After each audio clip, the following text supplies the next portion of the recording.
Well, I worked with him. And apart from working with him, I was also his close associate.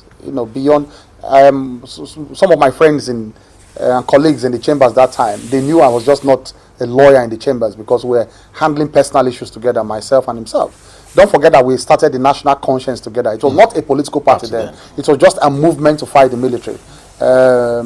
Myself, himself, the great Femi Aborishade, a few of us, started this National Conscience.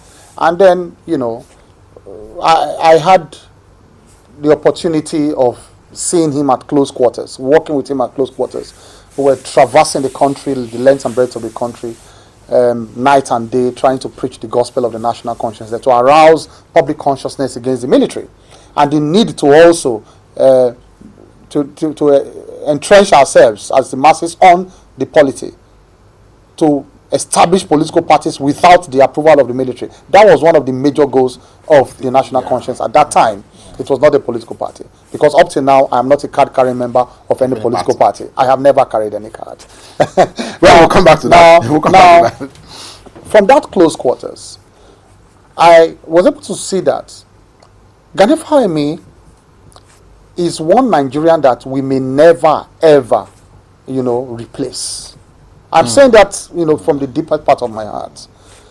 He was someone who believed so much in his personal principles that border on justice, equity, anti-corruption, especially, and fair play to all. Now, he was prepared. He was one Nigerian that was prepared to pursue these principles even at the risk of his life. He was prepared to pursue it. And like he said, the famous quote he said before he died, he said, even if it meant him standing alone, that's, encapsulates everything about Gani Fawehinmi, in the sense about his single-mindedness. The whole world could be gone on a different route because of corruption and because of gratification and all that. But he would never go with the popular views.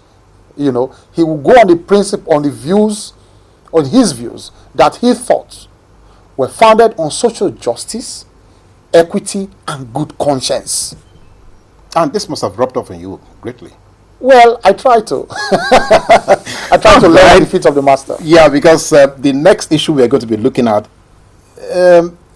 you mentioned the conscience movement, the National Conscience movement. Yes. But some Nigerians have the opinion that your reputation as a lawyer, or as a firebrand lawyer, or as a distinguished lawyer came when you were handling NADECO matters. How true can that be? Well, that was my baptism of fire, really, when I was with Gani Fawehinmi, because when I joined his chambers, it's very easy, as it happens to me now too. As a senior, I have more than 23 lawyers working with me in 3 of my branches, Lagos, Abuja, Warri. And I normally look at them and I see their different talents. And once I see their talents, I now, give you cases that, suit your passion. Some of them would like admiralty cases, some of them like criminal cases. So once these cases come, I'll assign those cases to you. I think I've even noticed that I had a passion for human rights. I had a passion to battle, social injustice. I was always mad about arrest, illegal arrest and detention. So he saw that this boy would love such cases. So each time they arrested anybody, he would call me late in the night till 10 o'clock. Look, Keyamo, they have arrested now. Look, we can't allow this to happen. You must be in the office 6 o'clock tomorrow morning. I said, yes, sir. I must be there. 6 o'clock. And then the papers must be ready. We must go to court immediately. So that type of thing, he was driving me. And he was not driving me against my will. He was driving me, in line with my will. Yeah.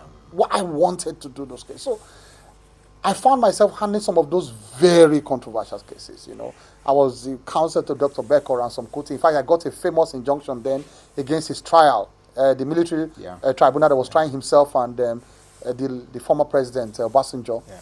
I got an injunction to stop the tribunal from sitting. In fact, I was such a young lawyer, I stood up before the late Justice B.O. Shogun, of blessed memory now, he's dead, of the Federal High Court then. And I brought an application to stop a military tribunal from sitting. And he looked at me and said, how do you think I can grant this injunction against a military tribunal? And I told him to listen to me for 1 hour. And I argued and argued and argued. And I ended my argument by telling him that, look, the balance of convenience in this case is that, supposing they sentence them to death and they carry out the execution, I mean, how can we bring back life again? I said, so the balance of convenience is that you stop the tribunal first. Let's look at the issues before that evil, because that is an irreversible evil that will happen. And when you are arguing for injunction, they look at the balance of convenience. Will something happen that is irreversible? And if it will not happen, then they won't grant you the injunction. And B.O. Shogun, with a heavy heart, he rose for 10 minutes and came back and delivered his judgment and said, look, he was going to stop the tribunal. Military boys, they never obeyed it. But I made a point at that point. You know, it was a moral issue we took to the international community that the military boys were disobeying court orders at that time. You know, I was part of the team of Ken Saruwa at that time. I was part of the team of Chief Abiola. That was when this whole problem of the June 12, 1993 election started. That was when I was just called to the bar. You know, this is my 20th year at the bar. Yeah. And then, you know, it threw me right into the heart of battle.